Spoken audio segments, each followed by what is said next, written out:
20 Asian countries are racing toward the same crisis right now. Their populations are aging faster than anywhere else on Earth, and most governments have zero plan to handle what's coming. But Malaysia? Malaysia saw the tsunami approaching and built something completely different.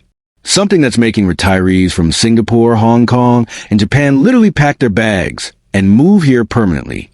And when you see the numbers I'm about to show you, you'll understand exactly why.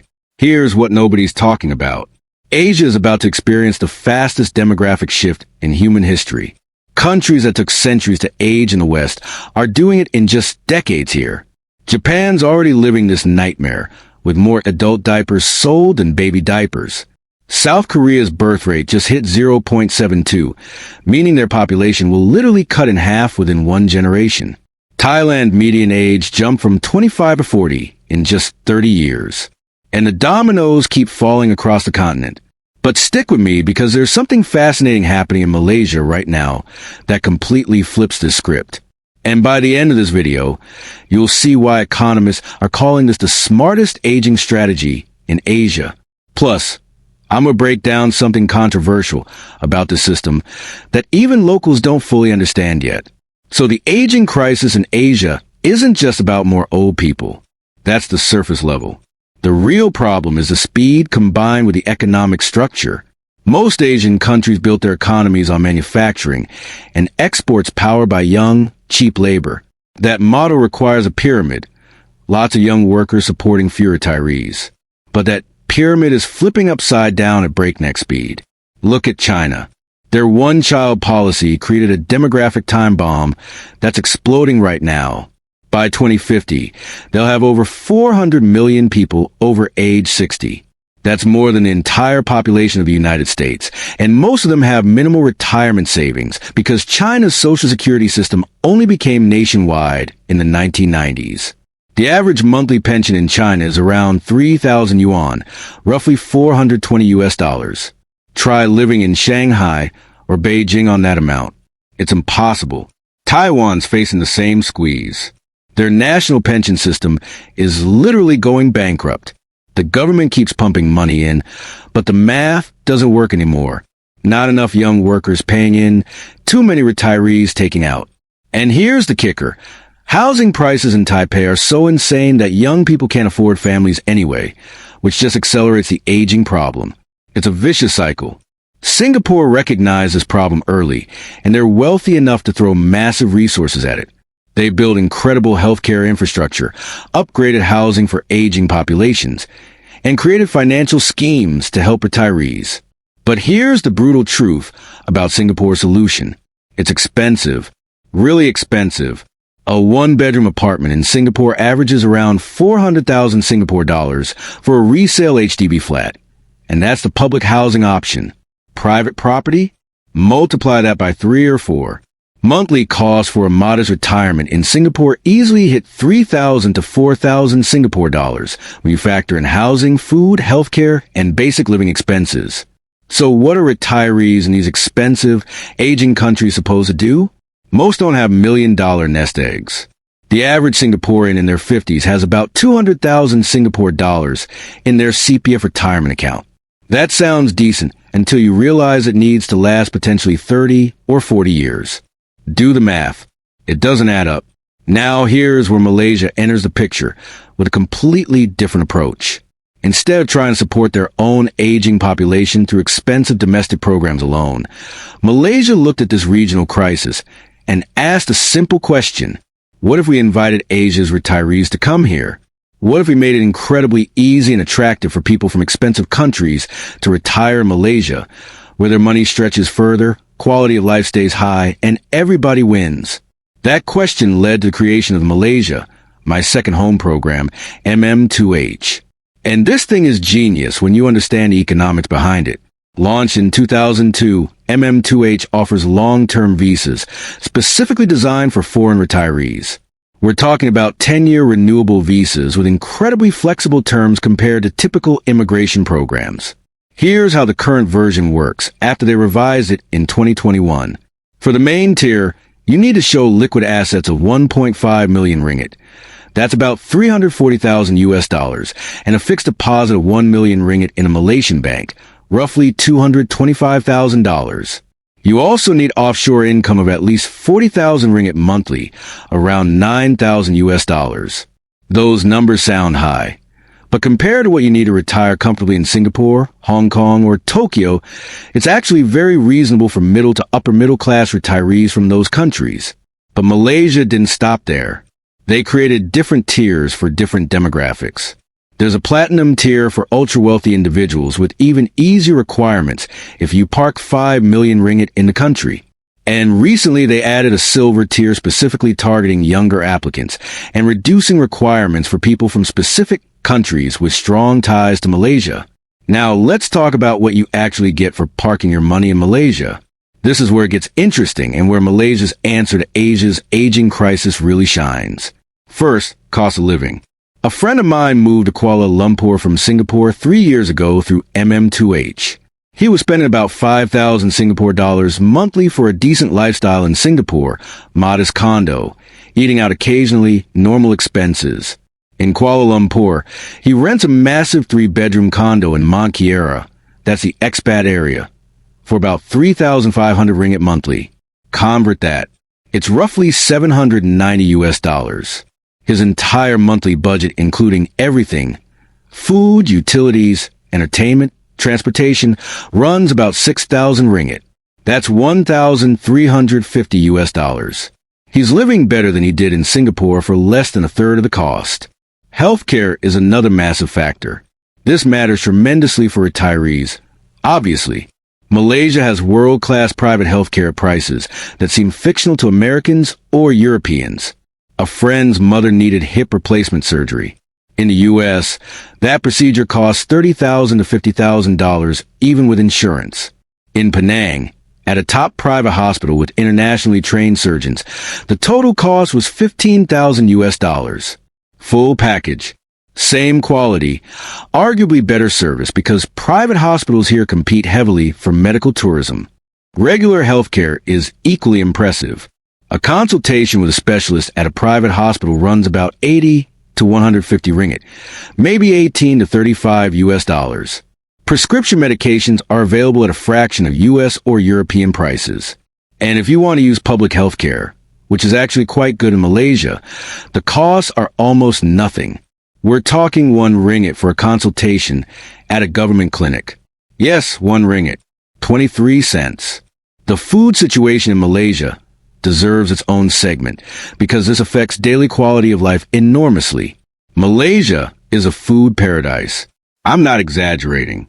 The multicultural makeup means you've got incredible Malay, Chinese, Indian, and fusion cuisines everywhere. And the prices are ridiculously good.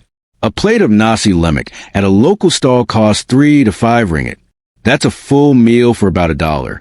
Roti canai with curry, 1.50 ringgit. You can eat 3 solid meals a day for under 20 ringgit. If you eat like locals do, that's 4.50 US dollars. Even if you want to eat at nicer restaurants regularly, you're looking at 30 to 50 ringgit per person for a good meal, maybe $7 to $12. Coming from Tokyo, where a basic lunch easily costs 1,500 yen, or from Singapore, where hawker food now hits 6 to 8 Singapore dollars per meal, the savings are enormous. Transportation costs are minimal. Petrol is subsidized in Malaysia, currently around 2.05 ringgit per liter. That's roughly $2 per gallon. An imported car costs more here because of taxes, but if you buy a local brand like Parajo or Proton, you can get a brand new car for 40,000 to 60,000 ringgit.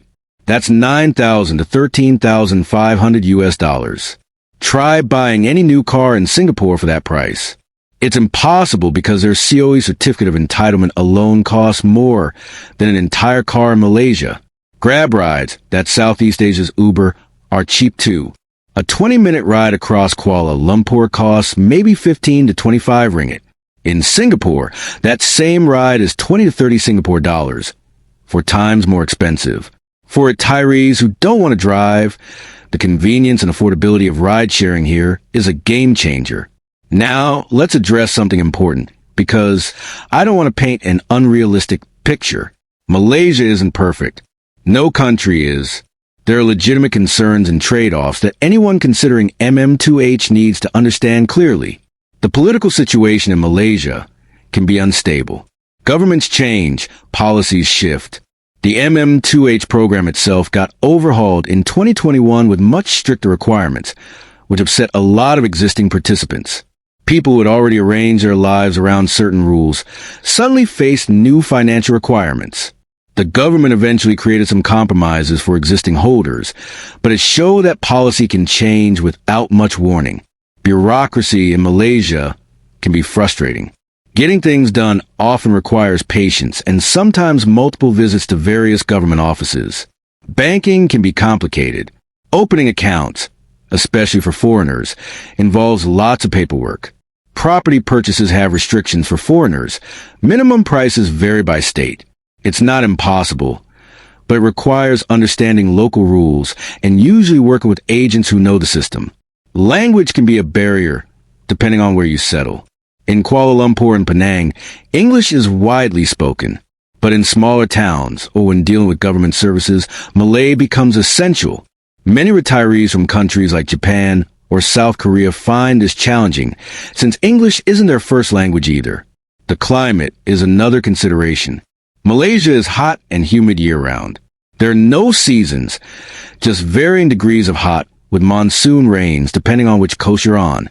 Some people love this. Others really struggle with the constant heat. There's no autumn foliage, no snowy winters. If seasonal change matters to you psychologically, Malaysia might feel monotonous. Public infrastructure outside major cities can be limited. Once you leave KL, Penang, or Johor Bahru, public transportation becomes much less convenient. You really need a car for most of Malaysia. The LRT and MRT systems in Kuala Lumpur are decent and expanding, but they don't compare to comprehensive networks in Singapore, Tokyo, or Hong Kong. But here's what Malaysia gets absolutely right, and this is the core of why their model works as an answer to regional aging. They're creating value for everyone involved. This isn't exploitation. It's genuine mutual benefit. For foreign retirees, the value is obvious. Better quality of life, lower costs, good health care, tropical environment, ease of travel throughout Southeast Asia. Kuala Lumpur is a regional hub with cheap flights to Thailand, Vietnam, Indonesia, everywhere. Your retirement money goes further while maintaining or improving your lifestyle. For Malaysia, the benefits are equally clear. MM2H participants bring foreign capital into the country. That fixed deposit requirement alone brings in hundreds of millions in deposits to Malaysian banks. These retirees spend money on housing, food, healthcare, entertainment, creating jobs and economic activity. They pay taxes on property, vehicles, and purchases. Many start small businesses or invest in Malaysian companies, further stimulating the economy. Here's the clever part. Unlike working-age immigrants who might compete with locals for jobs, retirees don't strain the employment market. In fact, they create jobs. Someone needs to manage their condos, serve their meals, provide their health care, maintain their cars. It's economic injection without the typical immigration concerns about job competition. Malaysia also benefits from knowledge transfer. Many MM2H holders are successful business people, professionals, entrepreneurs. They bring expertise, international connections, and sometimes investment opportunities. A Japanese retiree might connect Malaysian companies with Japanese markets. A Singaporean might invest in Malaysian startups. These soft benefits are harder to quantify, but very real. The healthcare system particularly benefits. Medical tourism is massive in Malaysia now, worth billions. MM2H holders use private healthcare, paying full price, which subsidizes the system and allows hospitals to invest in better equipment and training. This actually improves healthcare for Malaysians too, because the infrastructure built for medical tourists and expats serves everyone. Compare this model to how other Asian countries are handling aging. Japan is spending massive amounts of government money on elder care, building facilities, training workers, creating robots to help with nursing. It's expensive and the costs keep rising because they're supporting this internally. South Korea is trying similar approaches with similar budget strain. Thailand has a retirement visa program too, but it's less structured than MM2H. The requirements are lower, but the benefits are fewer.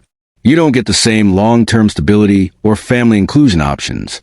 Vietnam is starting to explore these ideas, but hasn't created a comprehensive program yet. Philippines has the SRRV program, which is actually quite good, but the Philippines faces more infrastructure and safety concerns than Malaysia in many areas. Singapore can't really do this because they're already expensive and space limited. They need their land for their own population. Taiwan has aging issues, but hasn't created an attractive retirement immigration program. China is too administratively complex for most foreigners to consider retirement there seriously. Plus pollution and healthcare access for foreigners remain concerns. So Malaysia is positioned uniquely. Developed enough to offer quality and safety. Affordable enough to attract retirees from expensive countries. Politically stable enough despite occasional drama. Culturally diverse and English-friendly enough to feel accessible. Geographically perfect for exploring the region. Let's talk about specific areas in Malaysia, because location matters enormously for retirement quality. Each area offers different advantages and attracts different demographics of MM2H holders. Kuala Lumpur attracts people who want city life. You've got shopping malls everywhere, international restaurants, cultural activities, good hospitals, embassies nearby. The infrastructure is solid. Areas like Monkiera, Bangsar, and KLCC are extremely popular with expats. You'll find Japanese supermarkets, Korean barbecue places, Italian restaurants, everything. The downside is traffic can be terrible during rush hours, and pollution occasionally spikes. Penang is probably the most popular MM2H destination overall.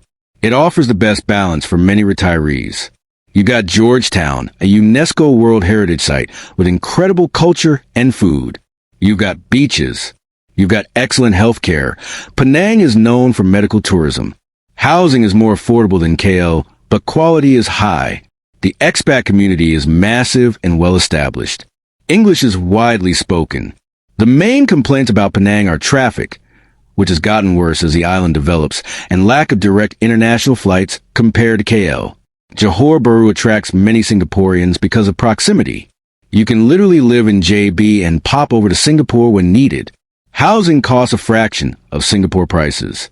A nice condo in JB costs 300,000 to 500,000 ringgit. The same quality in Singapore costs millions. The downside is JB hasn't historically been as developed or safe as other Malaysian cities, though it's improving rapidly with massive investment from Singapore developers. Malacca offers slower pace and historical charm. It's smaller, quieter, rich in culture, popular with retirees who want peace. Less English spoken than Penang or KL though. Healthcare facilities aren't at the same level as the bigger cities. East Malaysia, Sabah and Sarawak, offers nature and adventure, incredible diving, rainforests, wildlife, but infrastructure is less developed. Hospitals are fewer and more basic outside the main cities. Flight connections are more limited. It appeals to a specific type of retiree who prioritizes nature over convenience.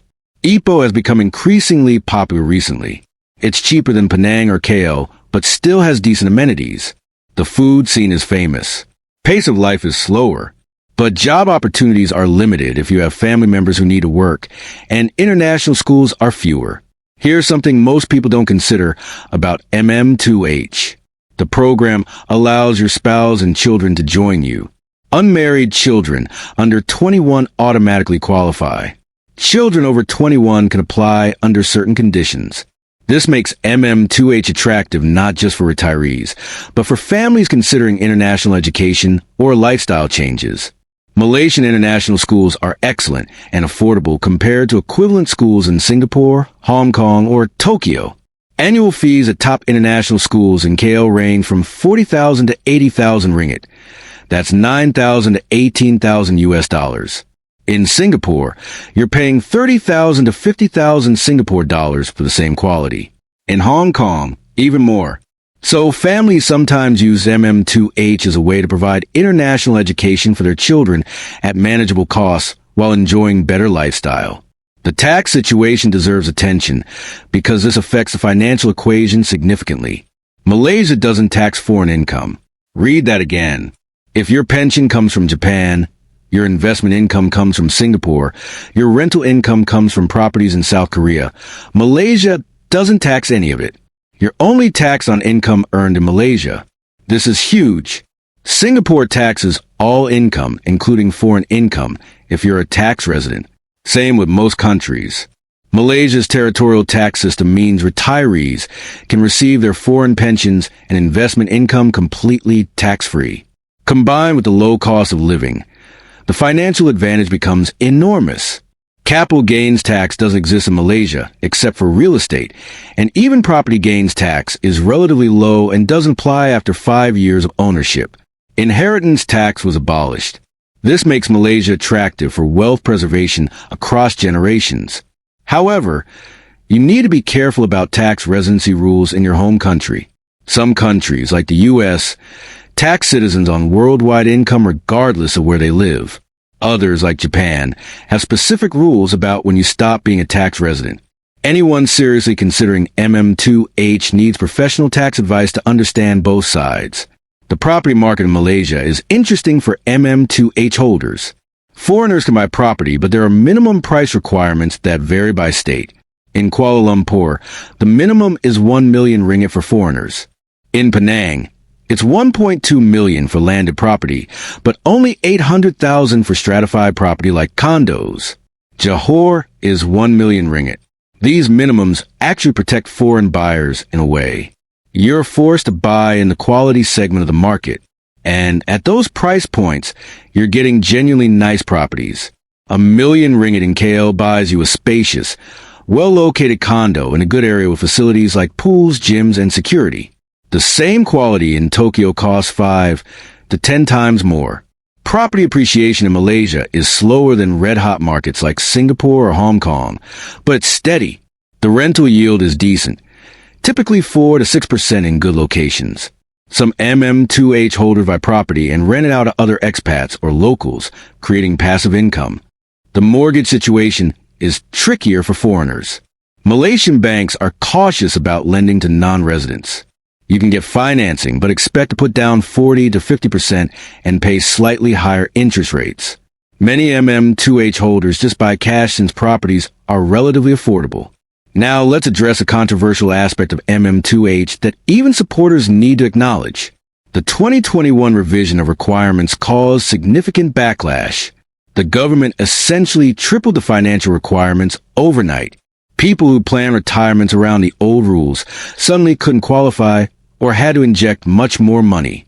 The stated reason was to target higher quality applicants and prevent abuse. Some people were using MM2H for tax avoidance or as a backdoor to work in Malaysia illegally.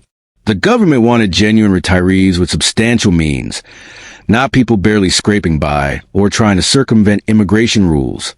But the execution was harsh. Many existing MM2H holders felt betrayed. Some had bought property, enrolled kids in schools, built lives in Malaysia.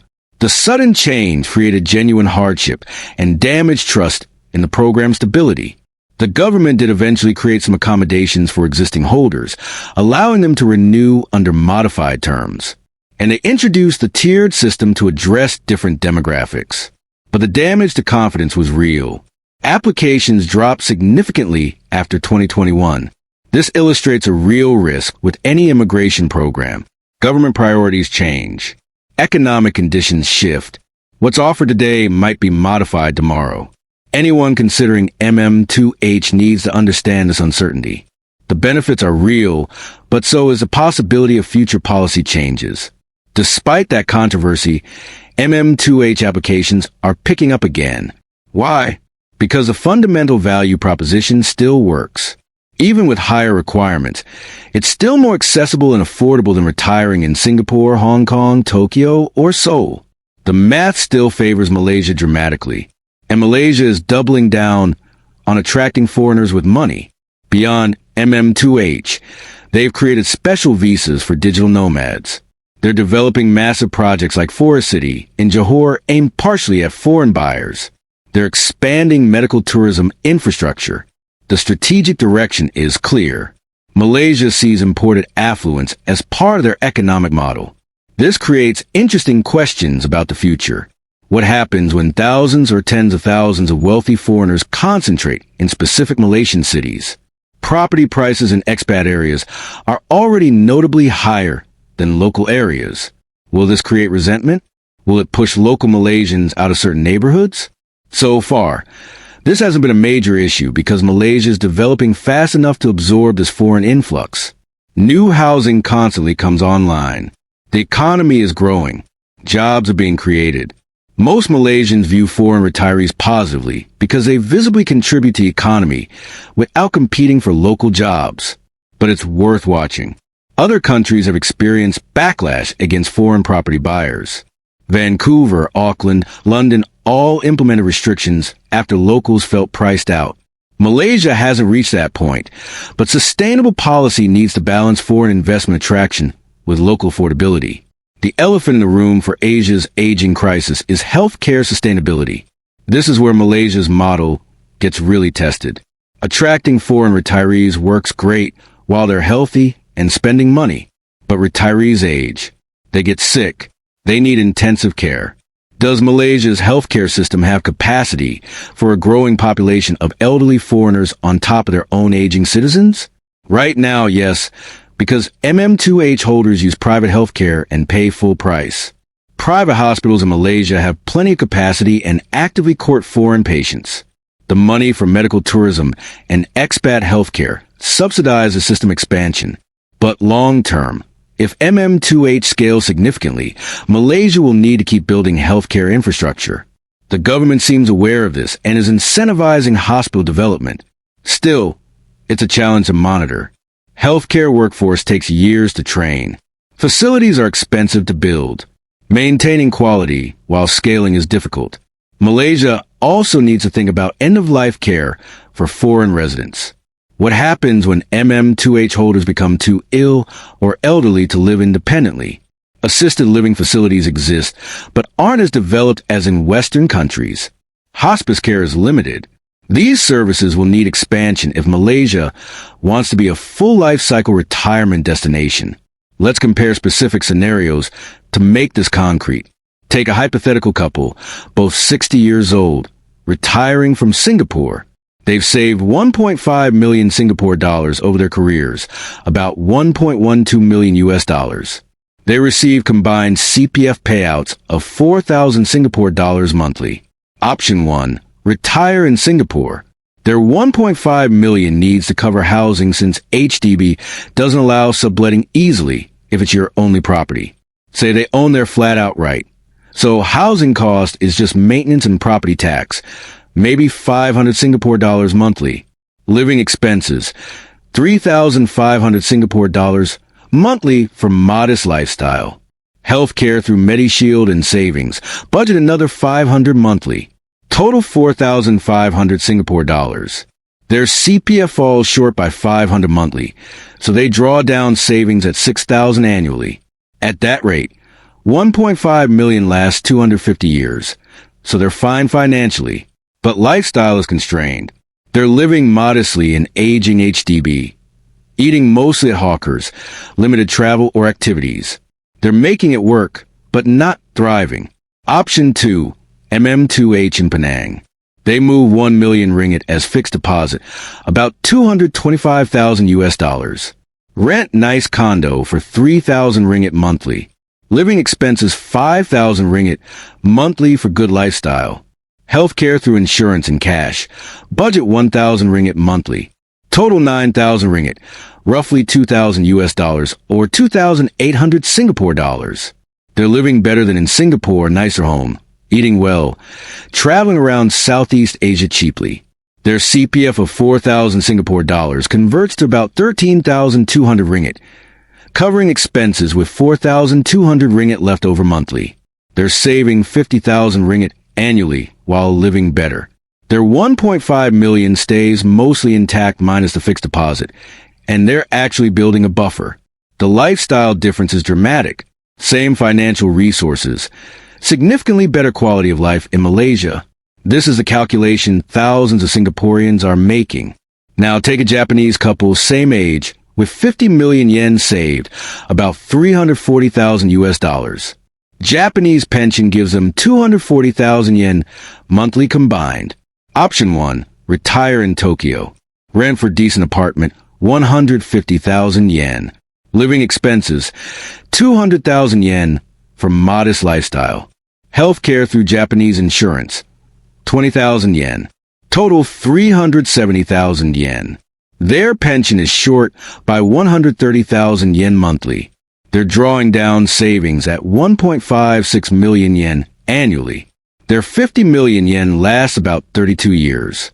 They're okay if they live to 92, but it's tight. Option 2, MM2H in Kuala Lumpur. Fixed deposit requirement met from their savings. Rent nice condo for 1,000 ringgit. Living expenses, 6,000 ringgit for good lifestyle. Healthcare, 1,500 ringgit. Total 11,500 ringgit.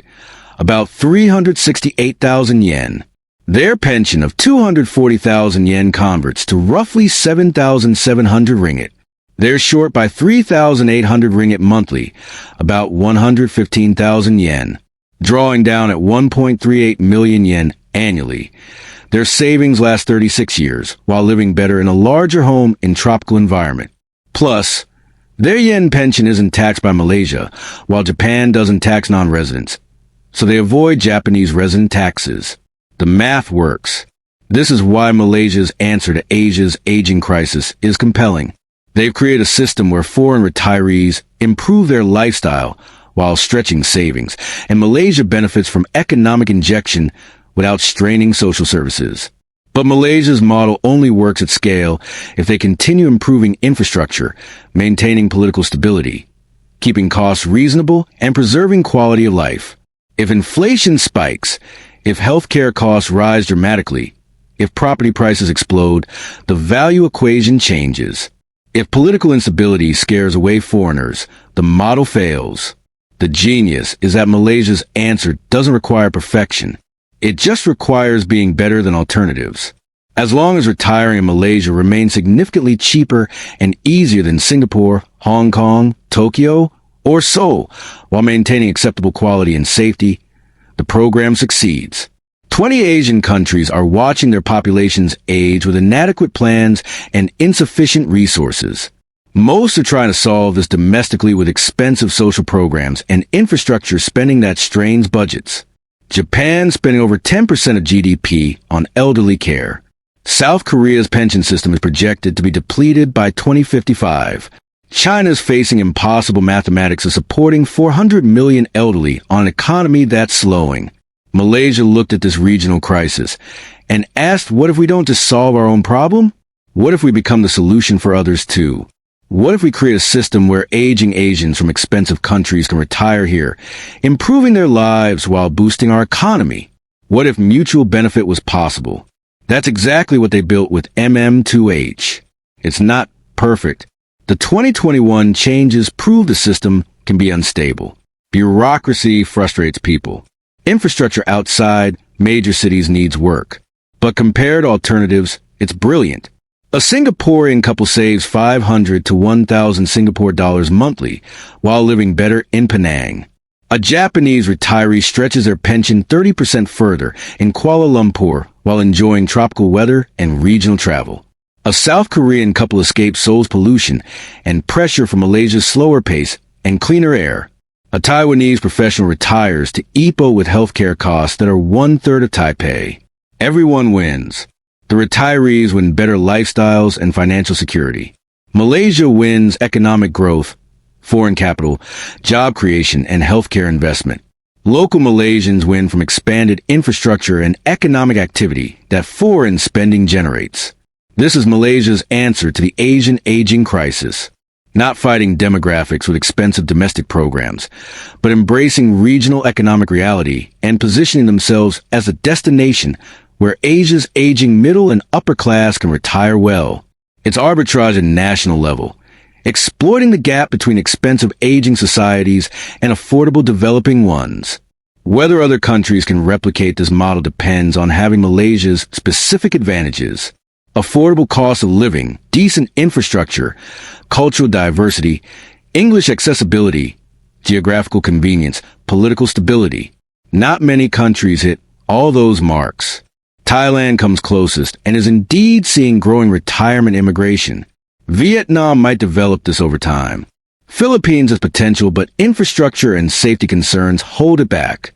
For now, Malaysia owns the space. They saw the wave coming and built the infrastructure to ride it.